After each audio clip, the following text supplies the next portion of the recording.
hair is not a vital organ in your body. So all the nutrition that you put into your body goes to the vital organs first in order for you to live. Whatever is left over is what goes to your hair. So if you are not getting the proper nutrients, your body is grabbing everything that it needs and it leaves nothing for your hair. Hey guys, welcome back to the Digest This podcast. I'm your host, Bethany Cameron. Today, I have the owner of Milano Wigs. Her name is Judy, such an amazing woman.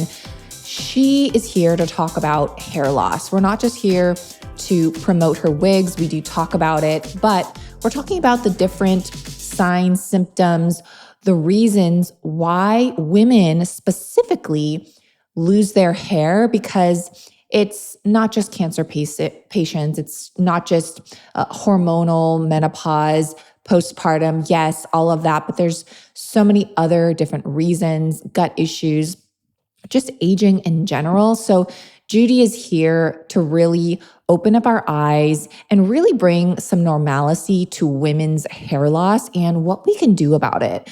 We also talk about what we are possibly doing daily that's damaging our hair and causing hair loss that we may not even be aware of. And we don't even know we're causing hair loss by what we're doing daily, the toxins in our environment. Obviously, we all know stress causes so many things, including hair loss, and why women, it's just looked down upon versus men.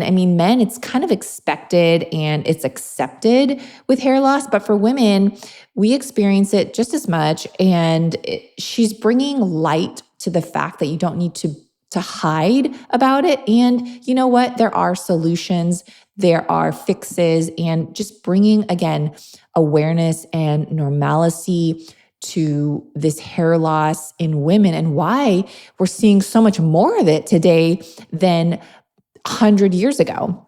She is, again, as I mentioned, the owner and creator of Milano Wigs. So if by the end of this episode, you do decide and are interested in getting one of these wigs yourself, we talked after we ended the podcast, and she was so kind and generous to offer a 10% discount on anything that you wanted to purchase from Milano Wigs. The 10% discount code is DIGEST. That's in all capitals, DIGEST.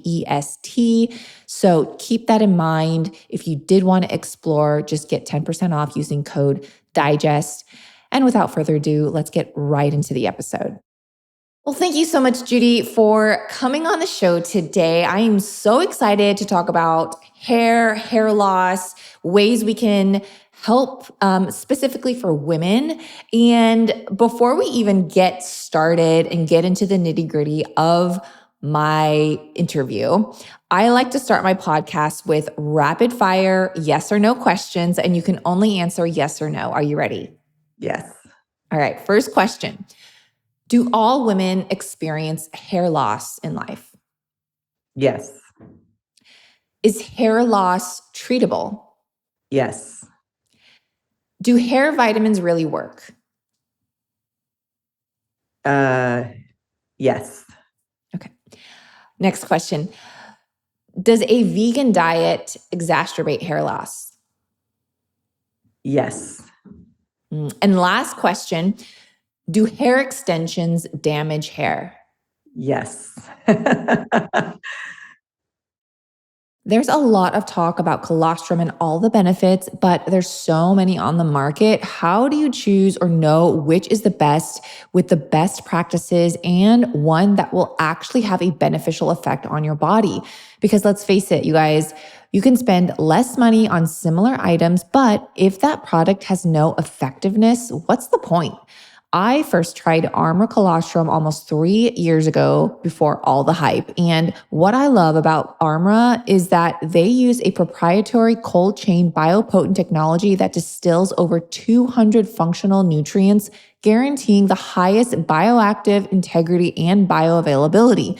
Armor Colostrum isn't just a supplement you take just one time. It is a whole food you can easily incorporate that can help support hair growth, immunity, gut and skin health, and so much more. If you've been on the fence and want to try Armra, you can get a discount by going to tryarmra.com and use my code DIGEST for a discount. I hope you guys love it. There's a lot of talk about Shilajit and all of its benefits ranging from bone health to anemia, fertility, hormone regulation, dementia. If you're one of the many who are looking for a natural remedy to help combat your health issues, I highly suggest incorporating Shilajit. And the brand I use is from Black Lotus. They do lab testing for metals and mold, and they pack it in glass bottles by them, not a third party. They offer resin, Shilajit honey, and tablets, which are my personal favorite. Fair warning though, you guys, it does not taste good. It tastes like if you were taking a bite out of a rubber tire. However, I have gotten used to it over time, especially since I know all the amazing benefits. This is for those who truly are looking to improve their health. So Black Lotus has generously given me a code to extend to my followers, which will give you 15% off your order. Go to blacklotusshilajit.com and use code DIGEST. Shilajit is spelled Shilajit. That link will also be in today's show notes, so you can click it with one easy tap. So why don't you go ahead and introduce yourself and tell my listeners who you are and what you do? Sure. My name is Judy Geisinsky. I am the founder of a company called Milano Wigs. And what we do is alternative hair pieces for women experiencing any type of hair loss. I've been doing it for 25 years. And recently, I would say in the last 3 to 4 years, I actually went and got certified to be a clinical trichologist, because as I was experiencing and seeing so many women having all different types of hair loss, it brought out, I guess, the compassion in me. And it became more of a passion of I just wanted to help anyone that I could. And I wanted to understand the different reasons of why there is hair loss and see all the different approaches that you can have towards hair loss, because, there's, with life in general, everything's about balance. And I wanted to be able to understand all the different not cures, because a lot of times it's a lifelong struggle, but all the different therapeutics out there that can help with hair loss. So I got certified as a trichologist, as well as at Milano, I create different products based on the clients that I see, because there's so many women coming in with so many different types of hair loss. And it's not a one-stop shop or one solution for all. Every person is so individualized, and there's a unique story to every single person, where I really, when I do things, I do it 100%. And when I was going down this road, it wasn't just a business to make hair pieces for people. It was more about how can I help, or how can I make a bigger impact to more women out there. So I love what I do, and I'm so fortunate that I'm able to just connect and help so many different women out there. And I just, like I said, they say, if you love what you do, you never work a day in your life. And it was always a cliche. And I was like, yeah, everybody says that, but I never really understood it until I actually found what my passion is. And I say it to people now, and I say, you know what? I know it sounds like everyone just says it, but when you really find that thing, you'll know. It's amazing because you have gone viral on Instagram, and I think that's probably how I found you, because there was this one video, and it must have been at your shop, and I believe it was maybe a cancer patient, and you put this wig on her, and she's just started crying, and my heart dropped, and I was like, oh my gosh, she feels like, quote, normal, and it made me tear up. And I was like, I had no idea. Before, I could not even tell this woman was wearing a wig. And I was like, how in the world? And I'm looking at, all of the things that you're doing and the women's lives that are just being changed. And I think I want to get into hair loss, and I want to get into the statistics and the, men versus women and all of that. But I just wanted to say, what you do is really changing women's lives. And I think hair loss is such a taboo topic and something that's not really talked about openly, even though every single woman has experienced it, whether that's just temporary from postpartum or what have you. But it's such a sensitive topic that is, people are embarrassed to talk about, but everyone's experiencing it. Yes, it is a taboo topic, which a lot of people, they're embarrassed or they're ashamed. And a lot of people, especially women, they feel like they're on an island to themselves where they're the only ones experiencing this. And you go through a lot of emotion. There's grief, there's anger, there's sadness. And I see so many women, and I keep telling everyone, if you don't have hair loss, you're more the exception than the norm, because so many women, and there's different degrees of it, and it matters how much it's affecting your life, and every person is different, and you can't tell someone how to feel, but it's something that is part of life, and it's part of just evolving, and it's how to deal with it instead of like trying to fight it. And there's so many different approaches on how to deal with it. But I find the one thing that's really not addressed is the mental component about it, because it really affects your psyche, especially women. I mean, we're vain and we all want to look good. And hair is such an important, integral part of everyone's being, where every time you look in the mirror, I mean, I always say, like, you have a face, but your hair is your frame. And I tell people a lot, like, I give this story where I remember I went to an estate sale and they had this gorgeous picture. I was like the last one there. They had this gorgeous picture and it had this plastic broken frame. And I looked at it, I'm like, oh my God, I can't believe it's still here, because there was nothing left. And I was like, I bought that picture. And I went to a frame store and I put a beautiful, like, gorgeous frame on it. And it's hanging in my living room. And every single person that walks into my house comments on this picture. And no one was able to see the beauty of the picture because it had this frame that was broken and it just didn't enhance the picture. The second I put this gorgeous frame on it, it brought out both. And it's not that the beauty wasn't there, it's that the frame just enhances the beauty. And I look at hair as like a frame around your face. And there's a lot of women that come in and the second they put hair on, I'm like, do you realize how gorgeous you are? Like, look at that face. And it's not that it's making them more beautiful. It's just enhancing and bringing out the beauty that's already there. Do you know what I mean? Mm-hmm, mm-hmm. Yeah. And I think a lot of women too, I mean, we put makeup on, we put fake nails on, we have fake eyelashes and all of these things.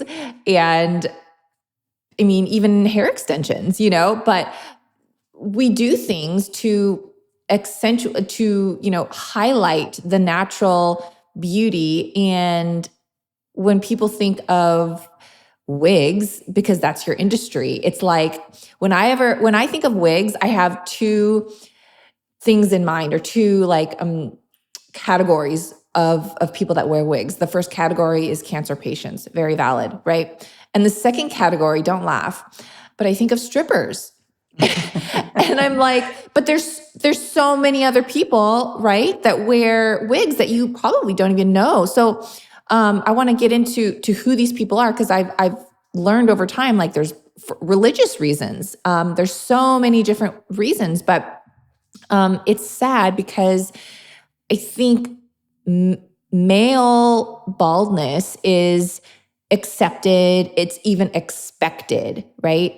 From men. But unfortunately for women, it's just not that. It's just not the case. Right. And you touched upon a point when you said, like, it's, like, people wear makeup, and I try to, as much as possible, convey to, like, any person that comes in, anytime someone is coming in, they always think that there's something wrong with them. And there is nothing wrong with them. And I say, like, do you feel like there's, like, something wrong with your face, or you're an imposter because you're putting makeup on or you're wearing jewelry? You have to think of hair as like an accessory, the same way you wear jewelry, the same way you wear makeup. And makeup just enhances the beauty that you have. And you have to think of hair in that way, not that I'm lacking or there's something wrong with me, but I want to enhance. And everybody enhances. I mean, you have a home, you decorate your home. So think of it as decorating your face or decorating the hair that you already have. So it's just the mindset, the cup is half full or the cup is half empty, that it's just training your mind to think of it in a positive way. And just doing that just changes the whole landscape. But it is true with men. I feel like, because a lot of times, we get men all the time and they're like, can you help me? Can you help me?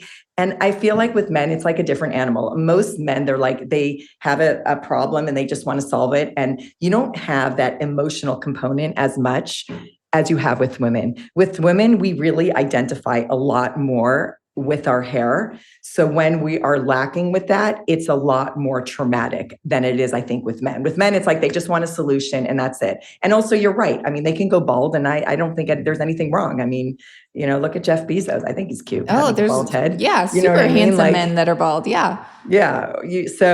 But with women, it's like, as much as, and there is a movement to just rock what you got and just, walk around with a bald head. But at the end of the day, I think most women, you want to enhance your beauty. We're vain and we want to look good. Not that that's everything about us, but it's a component of us. And you want to look in the mirror and you want to feel good about yourself and you want to think that you look good.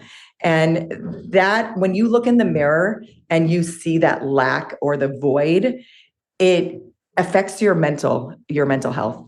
And that's where I feel like there has to be like a paradigm shift. I think there has to be more conversation when it comes to hair loss to know that this is common. I mean, just natural aging causes hair loss. And it's how you deal with it than trying to eradicate it, because it's never going to go away. Although it is exploding, it's exploding. I've never seen so many people with so many different types of hair loss. We just created, with our social media, we just created the hairline topper, which is like for women experiencing frontal fibrosing. Frontal fibrosing is when your hairline, basically the hair in your front hairline starts moving back.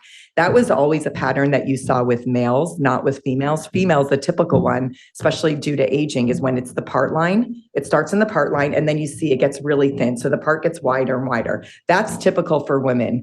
But for the hairline moving back, that's typical for men, where it starts moving back and then the crown is more the male pattern baldness. Interesting.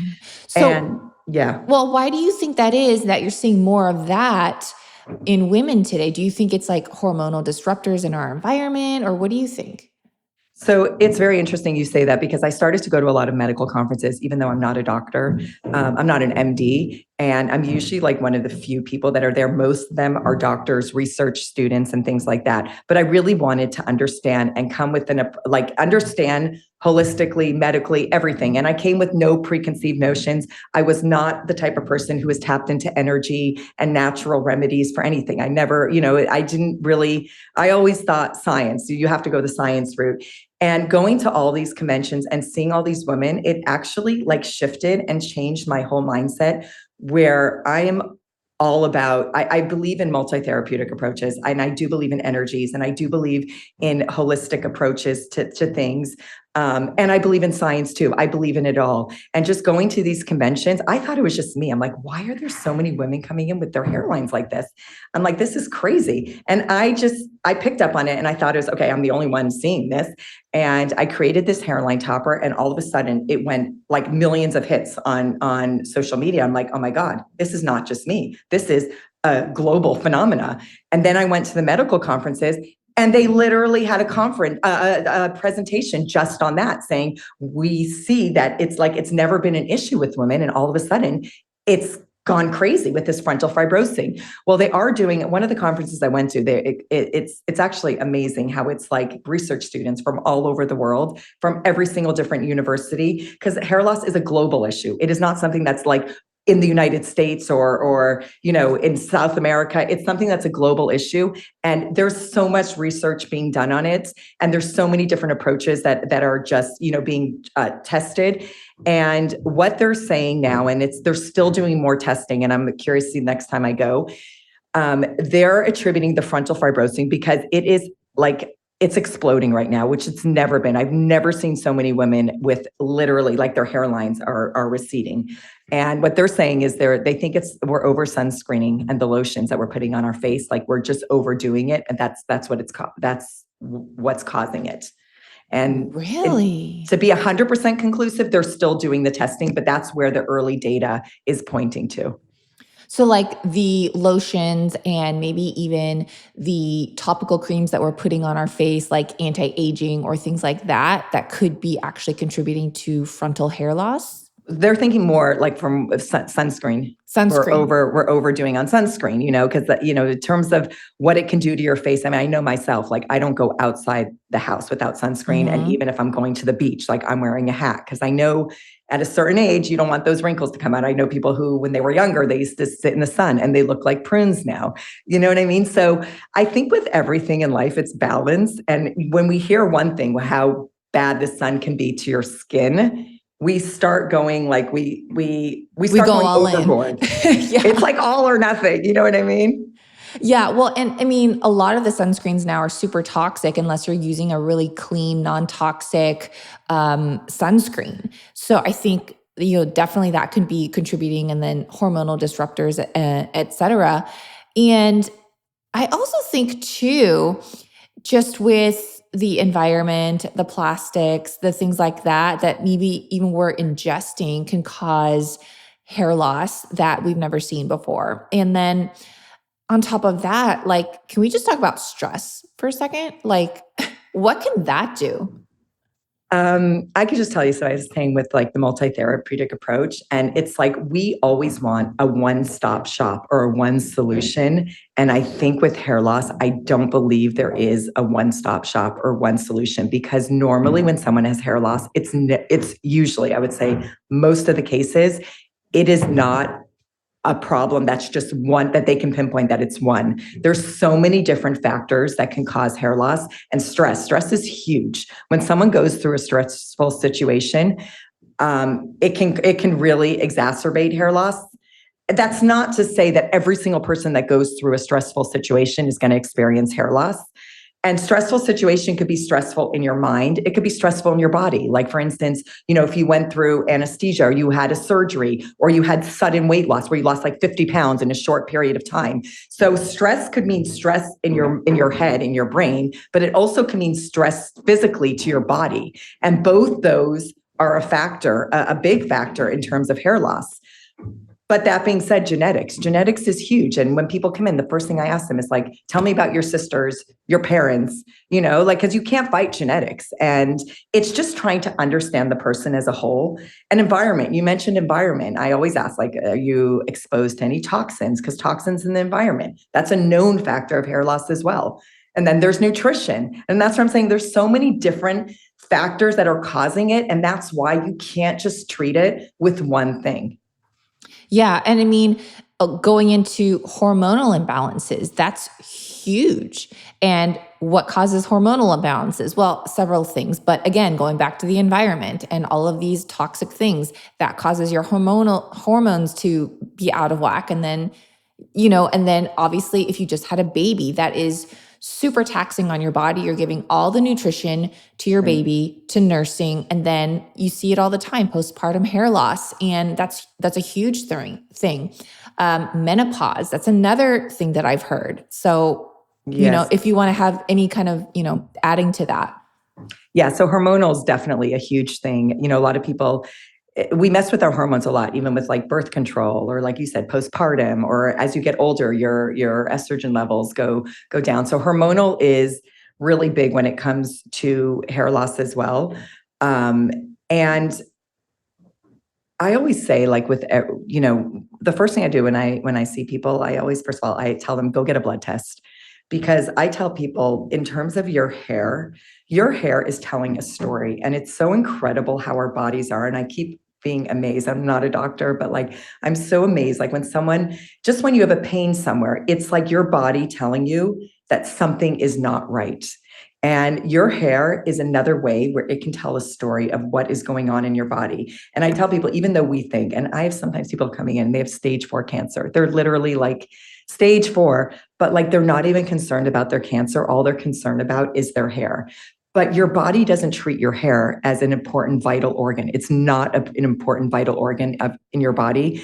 You have to think of your hair as like urine. It's a waste product, but it's telling a story. So the same way you go to a doctor and you get like a urine test and they can study it to see what's going on in terms of your body, your hair is the same way. It tells a story of the health conditions of how you are mentally, emotionally, physically in your body. So getting a blood test, I mean, they do have actually now where you can study a hair follicle to really see.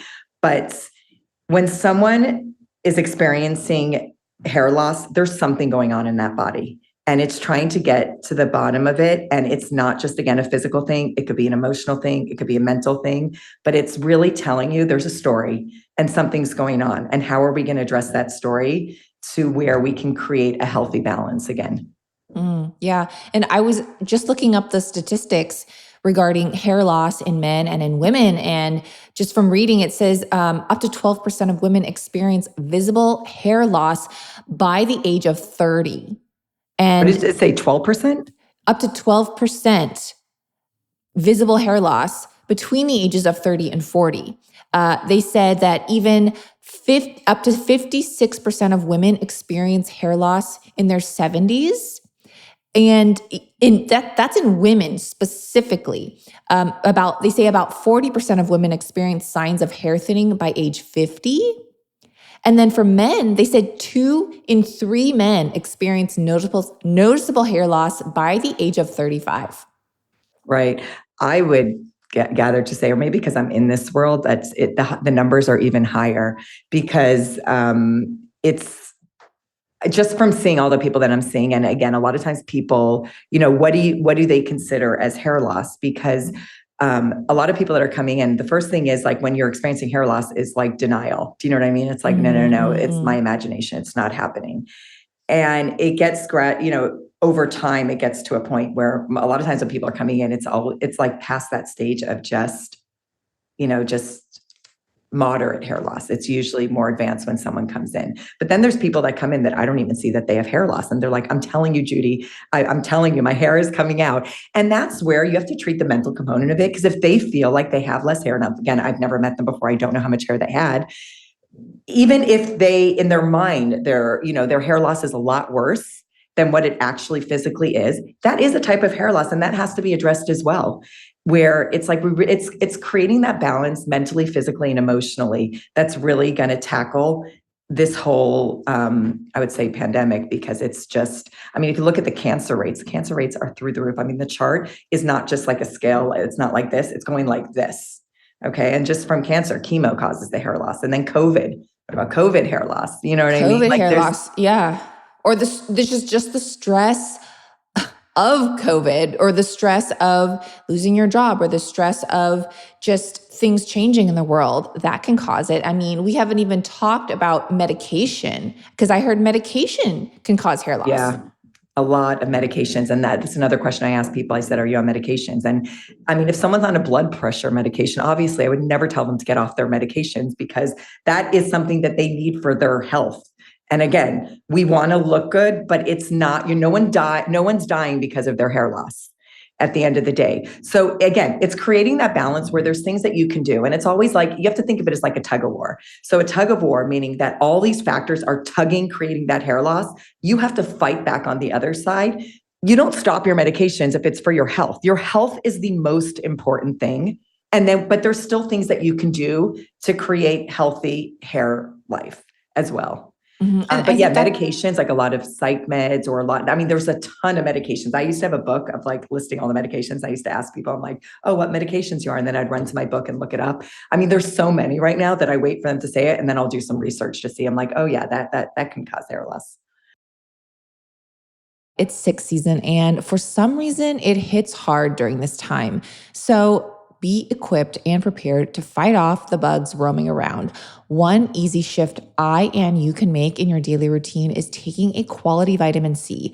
I have tried many vitamin C brands on the market, and I'm not going to say they don't work. However, I have noticed from personal experience that my body absorbs more of the active components when it's in a liquid form rather than a pill form. I think my body just breaks it down and absorbs it more efficiently when it's a liposomal vitamin C. That's why I'm so excited to share about Peak Tea's liposomal vitamin C. This is not only packed with 1,000 milligrams of vitamin C, but also organic elderberry, which we all know contains an immune boosting compound. In fact, a study in the NIH reported that supplementing with elderberry reduced cold duration and symptoms in air travelers. But that's not all. Another study in the NIH discovered that combining vitamin C and elderberry together improved the nutritional value of the elderberry and increased protection against oxidative degeneration. Peak Tea's Daily Radiance Immune Support is so easy to add to your daily routine. You can place the pouch directly in your mouth because it actually tastes really good, or you can add it to a smoothie, a yogurt bowl, or drizzle on top of toast. I personally love taking it straight in my mouth. These individual packs are also easy to travel with, and that's even more reason to take them because traveling can cause your immune system to be compromised.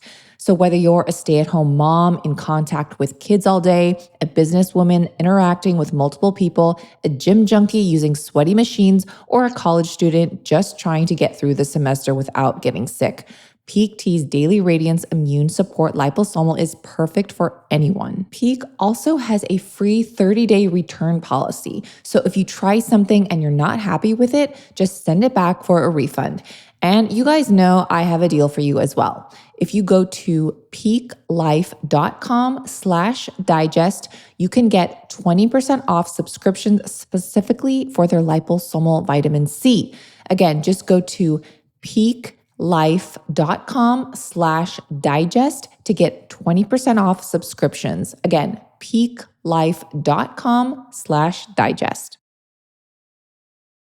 Well, it's insane. And then even just autoimmune issues. I mean, so many people have autoimmune issues. And I mean, we talk about gut health a lot on this podcast. And if you have bad gut health, maybe you're going through something right now, then that causes vitamin deficiencies because you're not able to absorb the right nutrients because of your gut. And then, of course, if you are vitamin deficient, like you mentioned, that can cause hair loss or hair thinning, what have you. And it's almost like you can't have one without the other.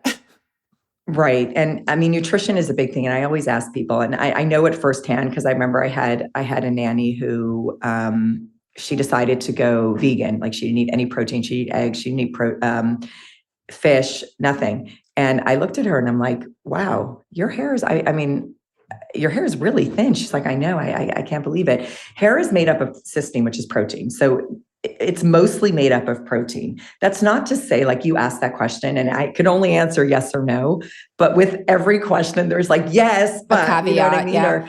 But nutrition is huge because if your hair is made up of protein and the way your body works, again, hair is not a vital organ in your body. So all the nutrition that you put into your body goes to the vital organs first in order for you to live.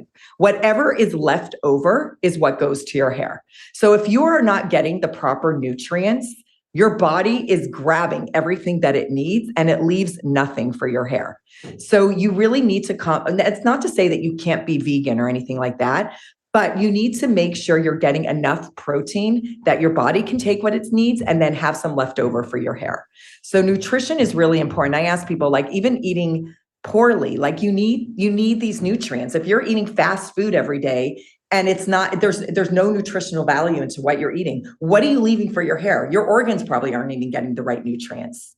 Yeah, no, you make a huge point. And then again, going back to like postpartum, because all their nutrients is going to the baby and they're breastfeeding and all of these things. So it's, again, women experience it at a harder cost than men, I think, because again, it's just accepted for men. And it's like, it's cool, for men or whatever. And for women, it's just not the case. And, I mean, we could go on and on about the different causes of hair loss, and some we may not even know. But what do you think about hair dye? I mean, is that damaging? I know we talked about extensions for a second, but what about like dyeing your hair? So dyeing your hair with anything, I mean, there's so many different hair dyes and there are chemicals in the hair dye. Not to say that, again, it's never one thing that's causing the hair loss. And some people are like, oh, I'm going to stop I'm not going to use any hair dye. And I'm like, that's great. Maybe you can do that. And with anything, you have to test and see. So maybe stop using the hair dye and see if you see any difference with your hair. But it's never one component. Obviously, putting chemicals in your hair is not great. If there is a hair dye that is more natural in the ingredients, yeah, I'm all for that. But what I always say, especially when people come in, it's like, now that you have this beautiful helper hair and it's just enhancing your beauty and it covers up a lot of maybe your hair, maybe spread out how often you're going to be coloring your hair and see if you notice a difference.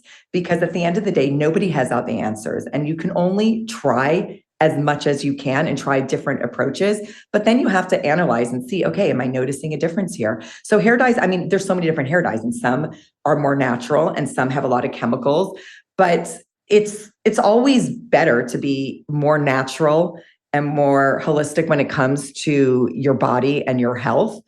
But you don't know until you try these things. And I would say that I don't know anyone who's actually lost or had a lot of hair loss where it was literally just because of the dye that they were putting in their hair. Okay. When you're trying to tackle something, and you're right about men, because I think with men, first of all, just if they decide to go bald, it's much more accepted than women.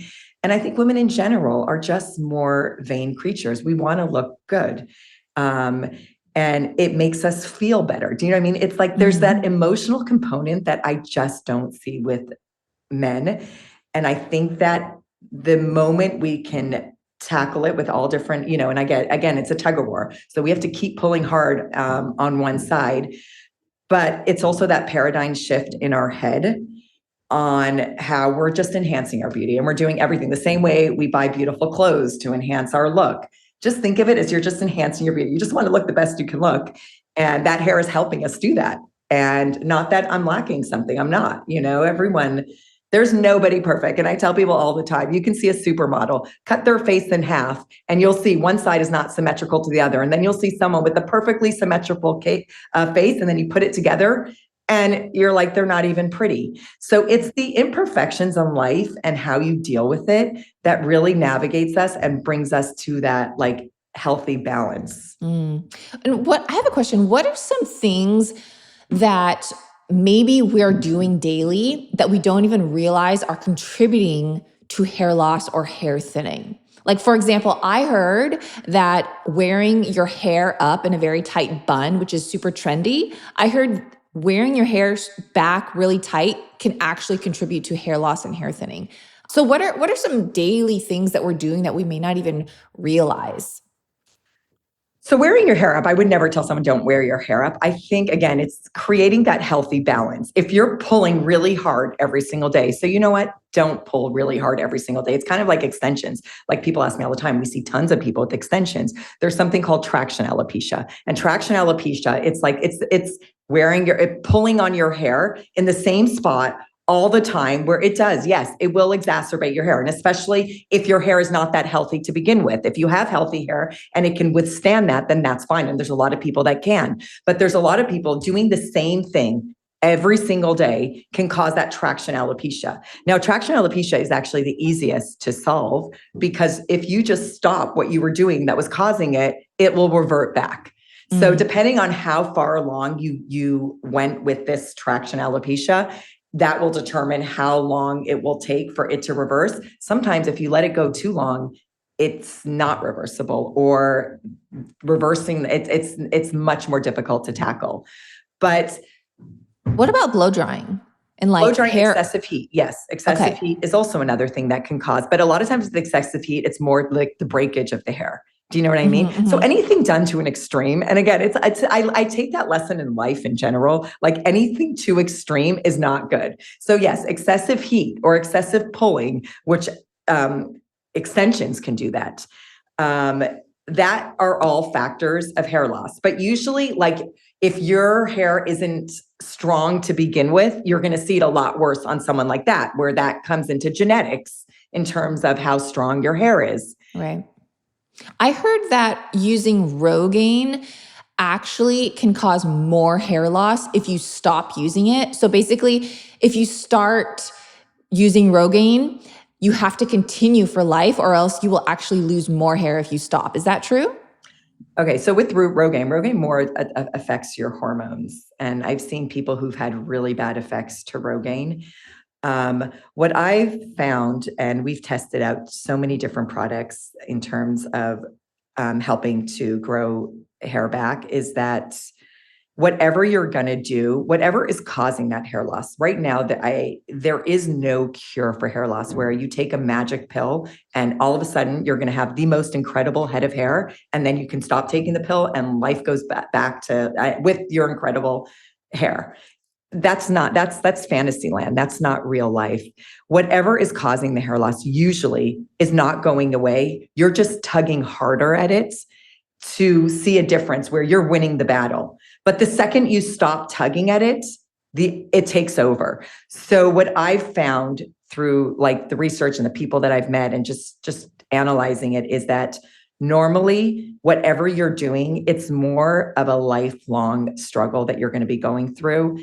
Unless maybe in the future, I hope they'll find some kind of cure for hair loss where it's like if you have an infection, you take an antibiotic and then the infection goes away and then you can stop taking the antibiotics and you don't get the infection. It's not like that. Hair loss is a lifelong struggle. So whatever you're going to be doing, you have to decide, like with your lifestyle, are you okay with doing this all the time? Because the second you stop, it's a tug of war. The side that has the hair loss on it is going to tug harder and it's going to win the battle. Mm-hmm. Yeah. And I feel like with everything, almost always you're going to feel some sort of side effect, with especially like pills, medication, Rogaine, whatever. And then you got to deal with that. It's like the medical industry. Like if you take a pill for this, then you get a side effect for that. And then they give you another pill because of the side effects. And then you keep taking pills because of the other side effect. And it's like, wait a minute. Well, I think also it's because it's masking. It's what it's doing is putting a Band-Aid on it rather getting to the source of it, where I wish there was, and I know there's a ton of research done to it, but again, I feel like, a lot of research is done for like conditions that are like life-threatening. Do you know what I mean? And with your hair, nobody dies because they have hair loss, even though like mentally you could be dying inside, but physically you're not dying. And from what I've seen out there in terms of the research, there is nothing that, like I said, like you're taking an antibiotic and then it goes away. It's more of a choice where I tell people like, yeah, when you go on these strong medications, and there's some amazing medications out there that they've, for alopecia areata, that they found a pill that you could take. But from what I understand, and I've been speaking to these people who've been taking it, you have to keep taking it because the second you stop, that hair loss, you're not getting to the root of the cause. And a lot of them, like they're doing a lot of research about JAK inhibitors now in terms of trying to tackle the hair loss challenge.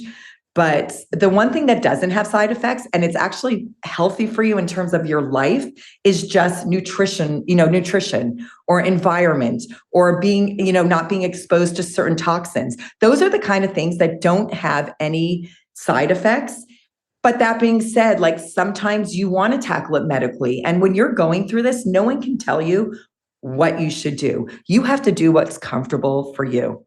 And it's not like one contradicts the other. And I'm all for a multi-therapeutic approach where even being healthier exercise and getting the proper nutritions, it's going to help your life balance, not just your hair. And sometimes people take these supplements where it's like, don't just take a generic supplement because you don't know what you're lacking. Like a lot of times if you're lacking vitamin D or iron, but everyone could be, vitamin deficient in different areas. And that's where like, it's so important to get a blood test just to see because the blood test will tell you what is going on inside your body and what nutrients you're lacking and where you need to focus on. Yeah. And I love that you bring up a good point too, because you brought up nutrition and just really trying to help and things that don't harm you. And you're in the wig industry, right? So I think that I don't see a downside of wearing a wig, like extensions would pull on your hair and actually damage your hair. Like, can we talk about that for a second? Because maybe someone would come in and they say, well, I'm on this hair journey and I really just wanted to stop wearing my extensions or something like that. And I'm really trying to regrow my hair. They were damaging. But in the meantime, like in this limbo phase, right? I want to wear a wig while I try and help my hair regrow naturally. Are there any downsides to wearing a wig? Is there anything damaging on that side? Right. So extensions, and you brought up a point in the beginning, and you were talking about like the different, the type of wearers that would wear extensions versus wigs versus toppers. And usually we've broken it down into like three, I guess, boxes, so to speak. There is religious reasons, Orthodox Jewish women, they wear wigs, and it's nothing to do with hair loss. It's just they cover their hair, just as a modesty kind of approach. And then you have people that for fashion, they want to go to a club tonight and they just want to be noticed and they want that long, gorgeous, sexy blonde hair. Okay. So then you have like someone who's wearing it more for fashion. And then you have the hair loss category. And the hair loss category is huge because there's all different types of hair loss. There's all different types of solutions that can be that can be addressed in that category. So the only thing is a lot of times there's like a crossover, which is not even a good where a lot of times when people are starting to experience hair loss, they're going to go to extensions. Extensions really is to give you fuller hair. But extensions, you can't put all the way up here extensions because you're going to see the tracks. You're going to see the extensions, or if they're glued on, you're going to see them. So usually extensions is to give you fuller or longer hair, like down hair. Okay, the down hair, this part of your frame. But most people, when you're experiencing hair loss, especially women, it's usually in the part line and it's right over here. Now, naturally, when you want fullness down here, a lot of that hair is coming from up here. But it's like a common mistake. What people will do is they'll get extensions where they'll make their hair fuller or longer down here. But if their challenge area is up here, you're actually creating more of an imbalance because what it's doing is it's making down the lower part fuller. But if your challenge is the top part, you made it now where it's fuller on bottom, even fuller than it was before. It just makes the top look thinner. And a lot of times when people look in the mirror, they don't know what it is, but they know there's something just not right. And the first thing is to do is to identify that there is a challenge going on. Okay. But they just don't know what the solution is. And a lot of times when they come in and I'm like, let me just explain this to you. And they look at it and I'm like, you're right. Like if I just add some fullness up here, it creates more of a balance because it gives you more volume and fullness up here. Now, naturally, it's going to go down here. But when you're talking about balance, it creates a better balance to go down that road. And it's a common thing where a lot of times the first thing we go to, because it's so well-known the extensions, that the first thing they'll go to is extensions. Now, extensions, if your hair is weak and you're already experiencing some type of hair loss, extensions is probably the last thing to go to. And I remember I was in our Florida showroom and this lady came in. She actually came in to be supportive of another lady and it was so sweet. But then I looked at her and her whole top, like she needed a topper so badly. But it's funny because she had like a fullness down here. And then she's like, oh yeah, I'm wearing extensions. I'm like, what? And she's like, yeah, my stylist told me to get extensions. But she says it's not going to do any damage to my hair. And I always tell people, use common sense. Okay. How can you have something sewn into your hair? It's never stopping coming out of your hair. You look in the mirror, you have noticeable hair loss on top. How can you say that it's not going to do any damage to your hair? And I said to her, you know what? Don't believe me. I'm not going to say another word. Give me your phone because you can't see the back of your head. And all I did was I picked up her hair in the back and I took her phone and I said, look, most people typically have the most hair by their occipital bone right over here. So a lot of times, like when they do hair transplants, they'll take the hair from the occipital bone because that is your fullest area on your head. I said, I'm going to take a picture of the hair that's in your occipital bone so you can see what's going on. She literally had like a row of no hair. And I said, I'm not saying anything. I said, I don't want you to believe her. I don't want you to believe me. I want you to believe your eyes. Okay. I took her phone. I said, a lot of times we can't see the back of her head. I took some pictures and I said, just look. And she's like, oh my God. There's no hair there. There's no hair there. And I'm like, you can come to your own her stylist was almost just like trying to get money. I mean, I feel like her stylist was just trying to get money and just. telling You her know what? I just keep can't getting blame the stylist because I extensions? think a lot of times people don't know. You don't know, and you do what's most familiar to you. Do you know what I mean? I honestly think most people are good people and they want to help. It's just they're misinformed. And to that client, I mean, I guess it did solve because she thought it was actually solving her challenge. And what I try to do is open up a whole new world where it's like there's so many different approaches to everything. And it's not like mine is right, yours is wrong. I'm just trying to educate you and give you all these data points, and you can decide on your own what is the best approach for you. Because what might be a good approach for someone might not be for someone else. I'm just trying to open your eyes so you can understand what's going on, understand all the different approaches, and you can decide what you want to pull from it and what you want to take. Yeah. And you had mentioned religious reasons. Can you explain a little bit more for maybe those that are not familiar with why a woman with a a full head of hair does not need any kind of treatment, thick, beautiful hair, but they're wearing wigs? Right. So I'm actually Orthodox Jewish. So I wear a wig. Actually, I've been wearing a wig for 25 years. So I wear a wig for religious reasons. But I always tell people, like, I think it's because I come from such a unique approach where I never felt like there was something wrong with me. I actually had very curly, frizzy hair. And, I never even knew how to style hair because my hair was so curly and frizzy before I started wearing a wig that I was actually excited because I didn't like my hair. So I was like, I could be anything. I could be any color. I could, you know what I mean? And I could style it any way I want. So it opened like a whole new world. Like I could be anything I want. And I think that was like just like a healthy kind of approach where I never felt like there was anything lacking. And I always came from the approach where like, this is exciting. Like this is opening a whole new world for me. And I think that helped me dealing with a lot of women dealing with hair challenges because I came from a different perspective. And with Orthodox Jewish women, a lot of people are like, oh, I know Jewish women and they don't cover their hair. It's Orthodox Jewish. And it's something that someone chooses to do. It's not forced on you. You choose to cover your hair because you want to live that lifestyle. And it's mainly when they get married. Hair is a very sensual kind of aspect of in terms of women. And it's something that's private, that is your husband can see it and you can wear, your kids can see it, but it's something that is sacred and just reserved for your husband. And a lot of times I remember I once met this she wanted to start a wig line, and she's a famous singer. And she said to me, and she didn't even know I was wearing a wig in the meeting. And I had a cap underneath. So I just took it off because she was like, there's no way you're wearing something. And I just took it off in front of her because she didn't believe I was wearing something. And then she goes, I can't even tell. I mean, I'm looking at you right now. For those that can't see, I mean, I can't even tell.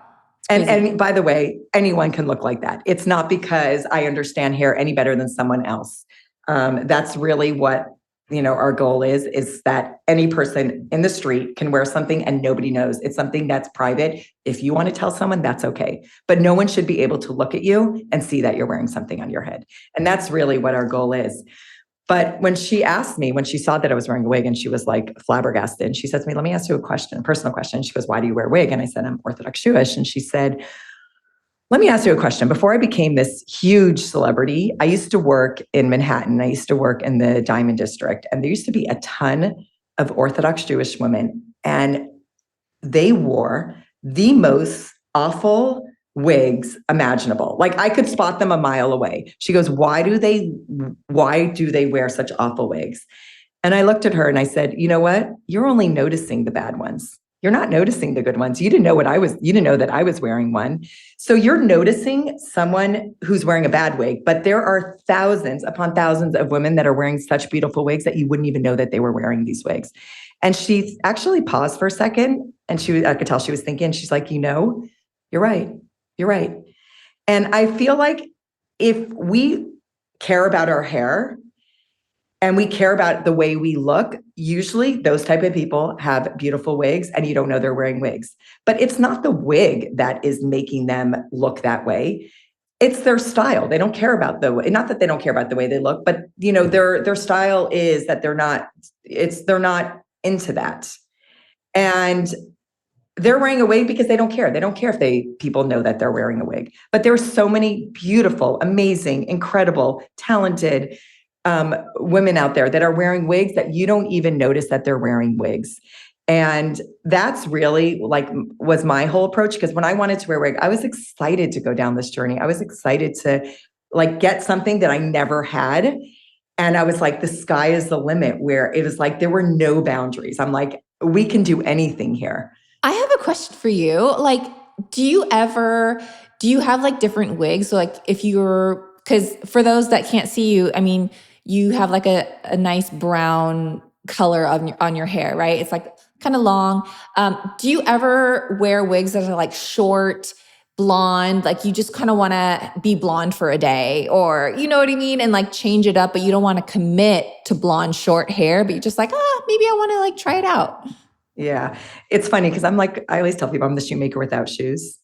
And I'm really a creature of habit. Like I have 3 wigs. People are like, oh, you probably have a closet full of wigs. And I don't. I actually don't. I became more of a minimalist as I got older, where I really am mindful. Like when I go to a store and I'll pick up a dress and I'm like, okay, is it the style that I know looks good on me? Where would I wear this dress? Because I just don't like having so many things. I think I look at it as like clutter. Do you know what I mean? Mm-hmm, So I mm-hmm. have 3 wigs. Okay. I have a shelf in my room that has a head, 3 heads, and all 3 wigs are there. Okay. And I have for instance, if I was going to a wedding tonight, I would just put a little bit of heavier makeup on, and I have a longer wig that it has a little more density to it. It's already curled, and I could just throw that wig on and go to the wedding. That's not to say I can't take the wig I'm wearing right now and just glam it up a bit. But to me, it's more about convenience than anything else, because I think with most people in life, as you go through life, you get busier and busier. And when my friends tell me that it took them an hour to get their hair done in the morning, I'm like, I don't even understand what that means, because I'm so not to me, I can go running. I can go run 5 miles, jump in the shower, throw a little makeup on, put my hair on, and I'm out the door. I don't know what it's like. And it's not, it doesn't factor into my lifestyle to allot time to do my hair. So having the 3 wigs is more of a matter of convenience, because if I need something that I want to look a little more glammed up, I'll do the longer, a longer, more glamorous wig. That being said, about putting a short wig on, it's funny because we see ourselves so different than what other people see us. So there was a short wig that one of the stylists did one day, and I was like, oh, this is cute. And I put it on, and the compliments were flowing like crazy. And they're like, oh my God, Judy, you got to go short. You got to go short. You got to go short. I'm like, okay, fine. I'm going to go short.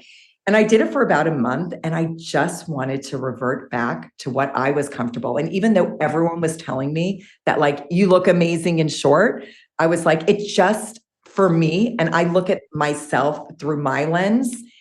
And it taught me such an important lesson, because so many women come in, and a lot of times they come in with supportive people around them, which is important. You want to go through this, and we're, as a community, and you want the support. But at the end of the day, you, and you have to do what's best for you. And there are times they're trying to convince them to do something, and I can just tell from their face that's not what they want. And I always say, look, no one is with you when you're looking in the mirror. You have to do what's best for you. And sometimes it's a lot of outside noises that you have to really tune out, because you have to know yourself, and you have to know and again, even to this day, people are like, why don't you go short again? I just didn't feel it. Mm-hmm. Do you know what I mean? And well, you have to feel confident in yourself. And when you feel confident in yourself, it radiates through you, right? You could be getting a million compliments on this dress that you're wearing, but if you don't feel comfortable in that dress, you're not going to radiate confidence, Yeah. And it really comes from the inside of knowing who you are and really being confident in terms of a person. And it's a journey, and everyone has their insecurities and things like that. But when you know who you are, it definitely helps when it comes to this, because you're not so affected by what is going around you. And in terms of color, I wanted to actually bring up color, because I used to be like, a lot of times people come in, they want to be blonde. I'm like, oh, they're such a blonde wannabe. And it's like, no, you need to, and I always ask people what their base color, what their natural, what they naturally are, what they were as a child, and a lot of times I'll look at people and I'll be like, oh, I try to figure out like what nationality they are or where they come from just to understand their hair and what their natural tones are. But we once had a makeup artist who did our social media. And I remember when people would come in, they're like, everything looks good on you. It doesn't matter. Like you could put on any single color and it looks amazing. And you know what? I saw her before she put her makeup on. She was able to adapt her makeup to any single color. So if she was wearing a color that wouldn't naturally complement her skin tone or just her face, she would adjust her makeup to where it complemented. Again, it's that balance.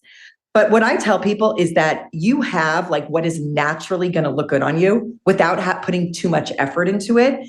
And if you're not someone who likes to play around or put a lot of effort in, go to something that naturally complements you. That's not to say you can be whatever you want. You could be blonde, but then you probably, a lot of times it might wash out your face where you'll have to put some heavier makeup on just to balance out the color that isn't like a natural, a natural balance for you. But that being said, you could be anything you want. It's just how much effort do you want to put to make it naturally complement or to make it complement you. Yeah, no, and you bring up so many good points. And for me, I get I get ridiculed a lot on Instagram because I hate wearing lipstick. And I even sometimes I'll put like foundation over my lips to kind of make it like a nude color. And everyone's like, oh, Bethany, you should be wearing like a pink lip, a red lip. And for me, lipstick always just reminds me of like a clown, right? Like not to say that other people can't look good, but for me, I don't feel confident wearing this red lipstick. And everyone's just like, oh, just, put a little color on your lips. And I'm like, it just doesn't feel right for me. And I just feel so weird wearing lipstick. Again, no shade on anyone that wears lipstick, but for me personally, right, it feels weird. And also I want to bring up, you mentioned convenience, right? About wearing a wig.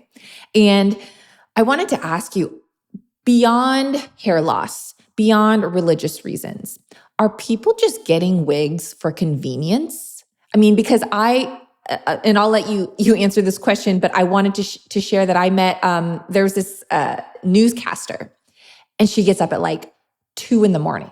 and she's like, there's no way I'm doing my hair. She just wears a wig. And she's like, it's just so much easier. And so are there people beyond the hair loss and the cancer and religious reasons? Are there just people wearing wigs because they want to? The answer is yes. I mean, we do get clients as well and it really, again, everything's about balance, and everyone has what you're born with what you can't choose your hair. So, I mean, I can think even off the top of my head of clients that literally their hair is it's a challenge. It's a real challenge because it's like either very frizzy or very dry. And for them to look good, yes, there are people that are blessed with this gorgeous mane of hair that literally they can jump out of the shower, just let it air dry naturally, and they can walk out the door. That is not the norm. Okay. But yes, there are people that are blessed like that. And look, they have challenges in other areas of their life. It's not to say that there's perfect. There's no such thing as perfect. They have challenges in another area, but maybe their hair is not a challenge. But for most people, and it really depends on what you were born with, hair is a challenge because most of the time when it looks good, it's not that it just fell into place and looked good. It requires effort. And that's where it's like you need to really get in tune with yourself in terms of your lifestyle. How much effort are you willing to put into your hair to get to the desired outcome that you're trying to get to? And for some people who have really, really challenging hair, meaning to get to the outcome that they want to get to requires hours and hours of work. For them, it's a godsend just to throw something on their head. But that doesn't create that. It's not like, oh, everything case solved. Putting a wig on your head also creates other challenges. How am I going to make it look natural if people can't see it? How am I going to do this? How am I going to do that? It may lessen the challenge. It doesn't make perfect because there's no such thing as perfect. And I tell people this all the time. Everything in life is a balance, and you're just trying to navigate that balance, shifting one way, then shifting the other way, just to create a healthy balance for you, for your lifestyle, for the way you want to live your life. So there are people that coming in thinking, oh, all they need is a wig and then their life is going to be perfect. And it's never, ever that case. And sometimes I look at them, I'm like, your hair is fine. I see there's a little challenge over here. Why try to create a much bigger challenge than what there really is? Let's just address this one concern. And I will show them and I will educate them. But at the end of the day, you are the master of your domain. And you're the one that's going to have to make that decision. And sometimes, you just need to internalize it. They're not ready. And sometimes it's just putting like a seed in their head. I remember a girl who came in and my heart went out to her because she was wearing a wig. And this wig probably weighed about 10 pounds in terms of the amount of hair it was. And it was completely covered in silicone. Silicone is like, if you have complete hair loss, it sticks to your scalp like a glove. It's kind of like a vacuum on your head.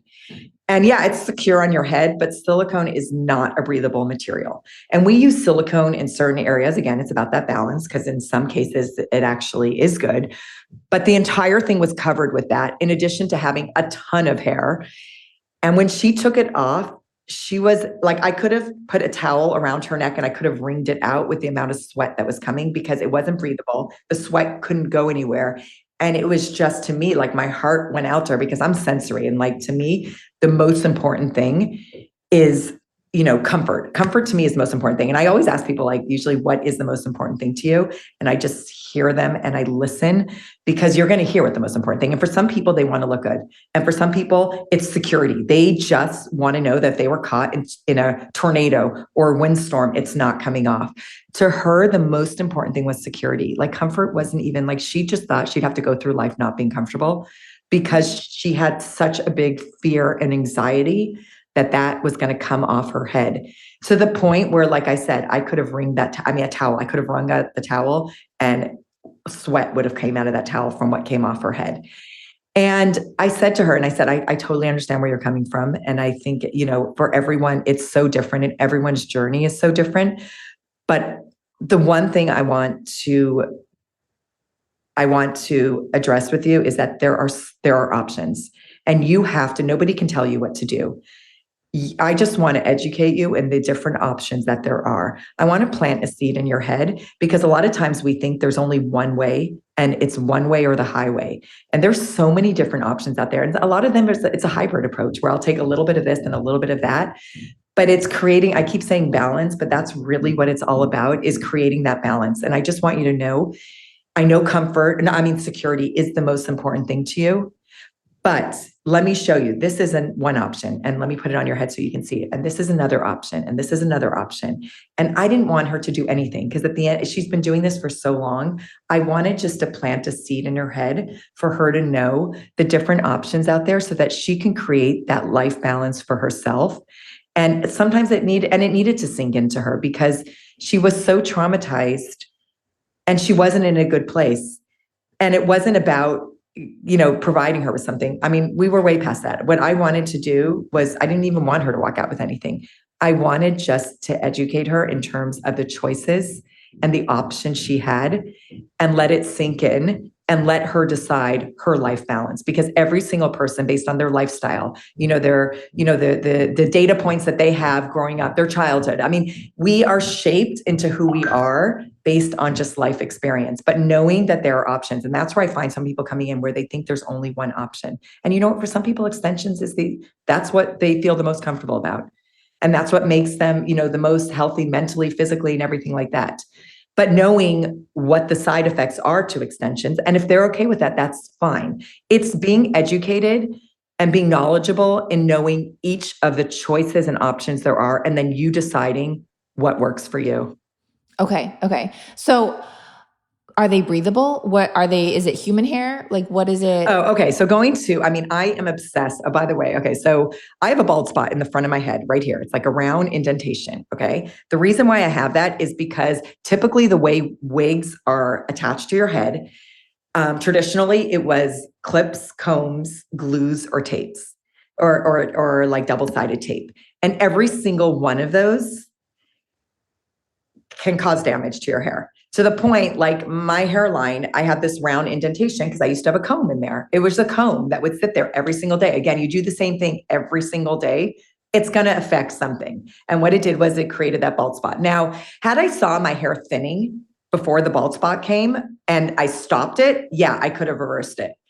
But I wasn't even in tune to it. So it got to the point where like, there's nothing that I don't think there's anything that could be done, nor do I don't care so much where I'm not going to sit there and put a ton of effort into that little bald spot in the front because it's covered by my wig. But that was typically the way wigs stayed on the head. Now, for me, it wasn't comfortable, but I didn't know that there were other options. And I was just ready to live with it. But we came out with the grip band, which to me, like that is the biggest game changer in the wig wearing world since like sliced bread. I mean, it literally, for a wig wearer, it's what's a grip I mean, I just what know is what it it did for me. Like I literally was obsessed. And I'm like, how does not, and I still see people coming in and they don't have this band. It's like this velvet band that you wear around your head and your wig is secure. It's non-damaging. It stays on your head and it's comfortable. It makes it so comfortable. And it doesn't damage. And you put it on before you put the wig on. You put it on before you put the wig on. Okay. And when people tell me, I love challenges. And when people say it's not working, I'm like, okay, it's I know it works. I'm like, let me see there. Yeah, there you have to wear it properly. You have to make sure the wig is snug around your head so it grips the grip. So there's things that you could be doing that could not make it work. And I love those. I'm like, give me a call. I could prove to you that it works. Unless I would love if you could just prove to me it doesn't work, because then I'll tweak that and we'll make it work. But it works and it's amazing. And it's something that like you look at it and like, how could this make such a difference? It's not what it looks like. It's the function of what it does. That is just for a wig wearer. It's life-changing. It's literally life-changing. And it kind of took us down that whole road of creating different bands. And it could be worn with any wig. It could be worn with a cheap synthetic wig. And you asked about hair, by the way. Because I'm sensory, I cannot wear synthetic hair. It's like, that is like a material that just conflicts with my body. Like I just feel itchy and I feel uncomfortable. But there are people that wear synthetic wigs and they look fine and it doesn't affect them comfort-wise. So it's like you're dealing, each person is different and they have all their, I guess, challenges, and they have their the way they were built, like their DNA. And what works for one person is not necessarily, this is not copy paste. It's really taking a holistic approach to everything about them in terms of their psyche, their physical, what their challenges, because like So synthetic. Well, it is real hair. So your wigs. Yes, all our wigs are made with human hair. And even with human hair, there's different levels of hair in terms of, the quality of the hair, but they're all human hair. And with our wigs, and it's important because for just a regular consumer, there's so many details. And I find like if you're wearing a wig for fashion, you're wearing it just like sometimes, so you're not really so You're not like attached to it in all these details.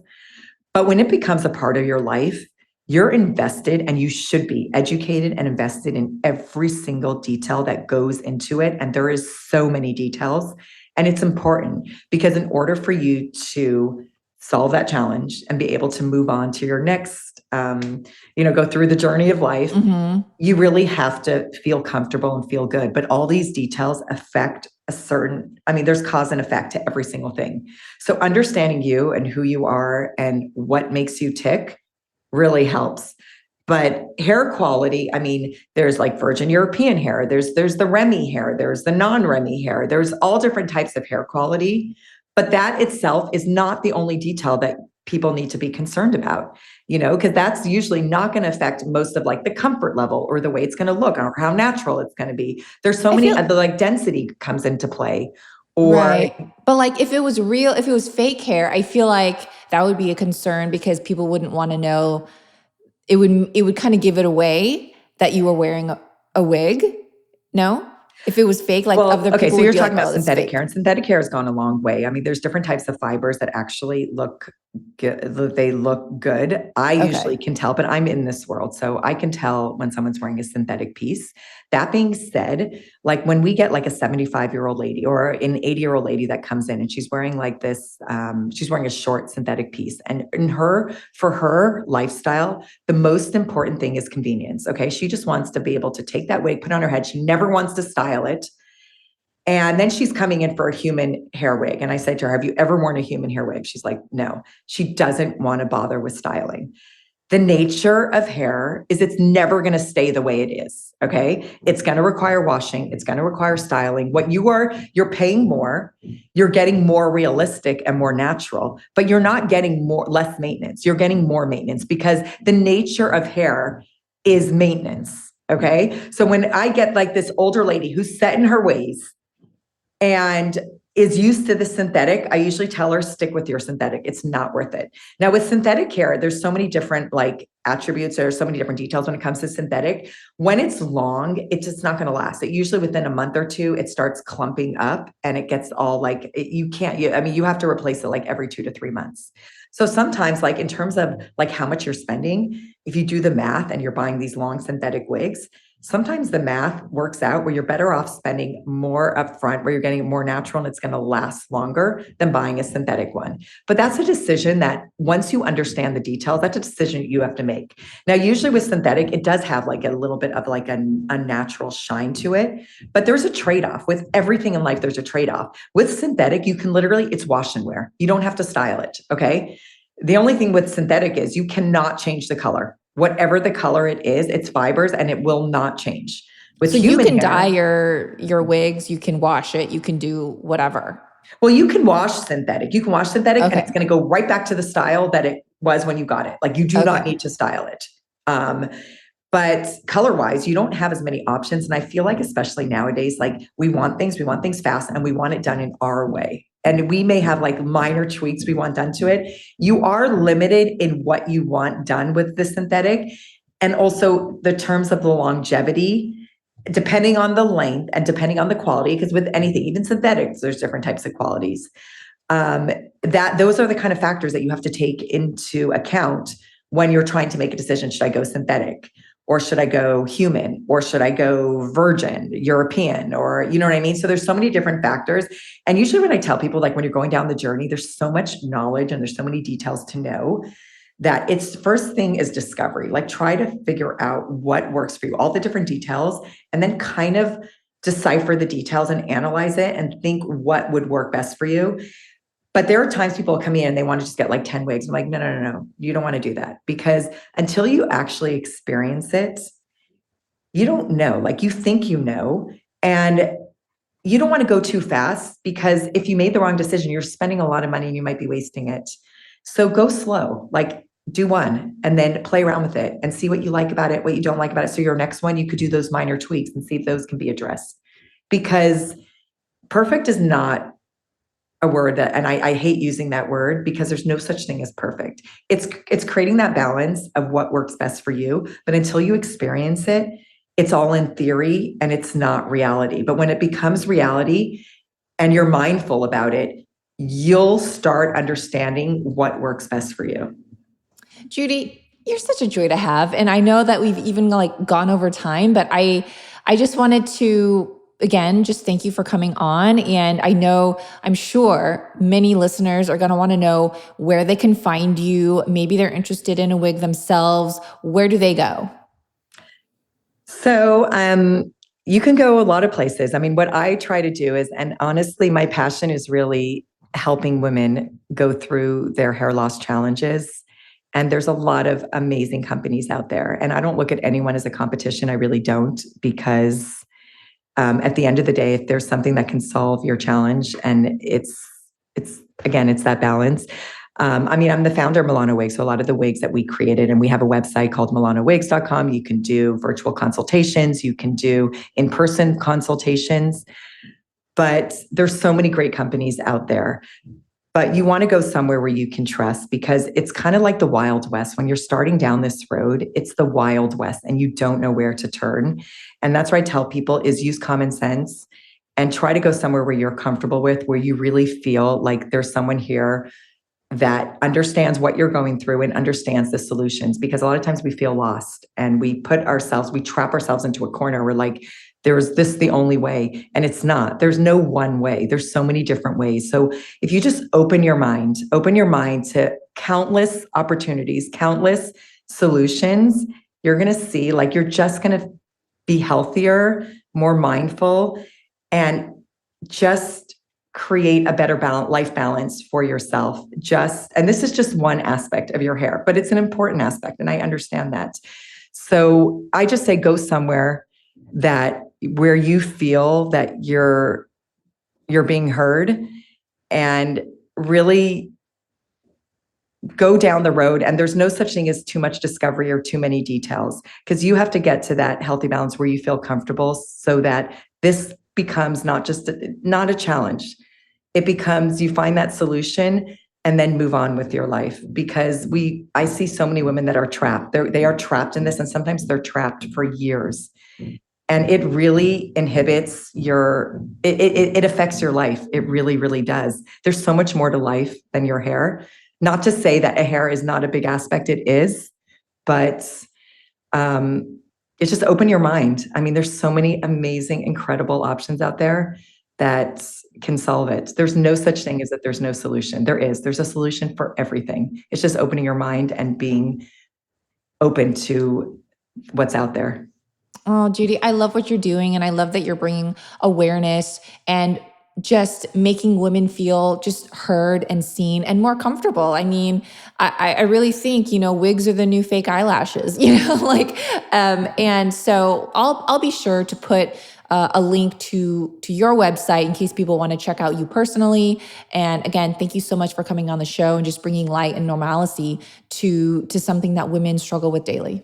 It's my pleasure. And thank you so much for giving me the opportunity, because, like I said, I love what I do. And if I can just help one person hearing this podcast, then I've created a whole new world for someone. So, thank you so much for giving me this opportunity.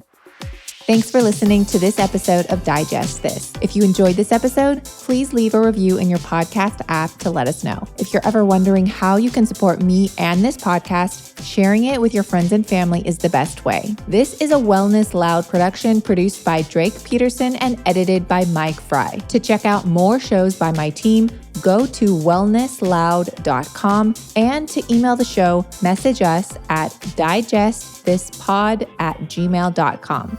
See you next time. The content of this show is for educational and informational purposes only. It is not a substitute for individual medical and mental health advice and does not constitute a provider-patient relationship. As always, talk to your doctor or health team first.